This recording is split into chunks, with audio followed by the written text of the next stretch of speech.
श्री कृष्ण कहते हैं, हे अर्जुन, सभी लोग दीर्घकाल तक तुम्हारी अपकीर्ति और अपयशपूर्ण बातें करते रहेंगे। अपयश तथा अपकीर्ति प्रतिष्ठित व्यक्ति के लिए मृत्यु से भी बढ़कर दुख देने वाली है। भगवान श्री कृष्ण कहते हैं कि श्रेष्ठ पुरुष जो आचरण करता है, अन्य साधारण जन भी उसी का अनुसरण करते हैं। श्रेष्ठ मनुष्य की कीर्ति, यश और मान का सम्मान होता है, और यदि वह अपयशपूर्ण कार्य करे तो उसका अपना अपमान तो होगा ही, समाज की भी हानि होती है। मान, सम्मान, यश और कीर्ति प्राप्त पुरुष द्वारा प्राण न्यौछावर करने से समाज में श्रेष्ठ क्रांति आती है, परंतु दुष्कर्म तो उसके लिए सैकड़ों मौतों से भी अधिक मलिन होता है। इस तथ्य को हम समाज में हमेशा ही देखते हैं। कर्तव्य परायणता ही मात्र ऐसा माध्यम है जो इस जन्म में यश तथा कीर्ति प्रदान करते हैं तथा अगले जन्म को भी सुधार देते हैं। श्री कृष्ण कहते हैं, जो महारथी तुम्हें आदर से बहुत श्रेष्ठ मानते हैं, अर्थात जिनकी दृष्टि में तुम बहुमान्य हो, उनके सामने तुम लघुता यानी छोटेपन को प्राप्त होगे। वे महारथी तुम्हें युद्ध में पीठ फेर कर भागने वाला मानेंगे। स्थिति यह है कि यदि तुम इस समय युद्ध नहीं करते, जब दोनों सेनाएं युद्ध शंखनाद करके आमने सामने युद्ध के लिए तत्पर हैं, जिस युद्ध के लिए तुम स्वयं सबसे अधिक इच्छुक और उत्सुक थे, तो वे महारथी जो तुम्हें महान योद्धा समझते हैं, वो तुम्हें कायर मानेंगे, और यह दशा तुम्हारे लिए असहनीय होगी।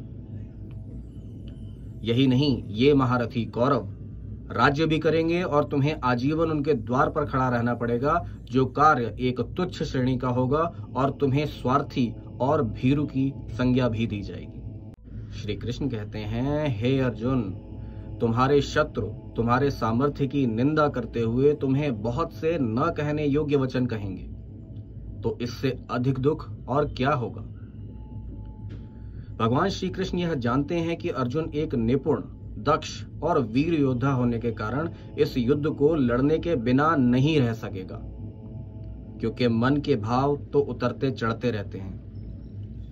अतः वे अर्जुन से कह रहे हैं कि जब ये महारथी लोग दुर्योधन, कर्ण, दुशासन तुम्हें भीरू कहकर कोसेंगे, तो तुम युद्ध के वेग के साथ कूद पड़ोगे, अर्थात अपने अपमान के उपरांत युद्ध करोगे, क्योंकि स्वधर्म का विधान ही ऐसा है कि कोई भी मनुष्य अपने धर्म को पूर्ण रूपेण त्याग नहीं सकता। श्री कृष्ण कहते हैं, हे कौन्तेय, यदि तुम इस युद्ध में मारे जाते हो तो स्वर्ग को प्राप्त करोगे, और यदि विजयी होते हो तो पृथ्वी के राज्य का सुख भोगोगे।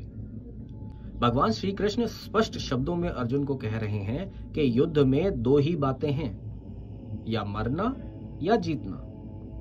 धर्म युद्ध में मरकर योद्धा स्वर्ग जाता है और जीत कर राज्य करता है।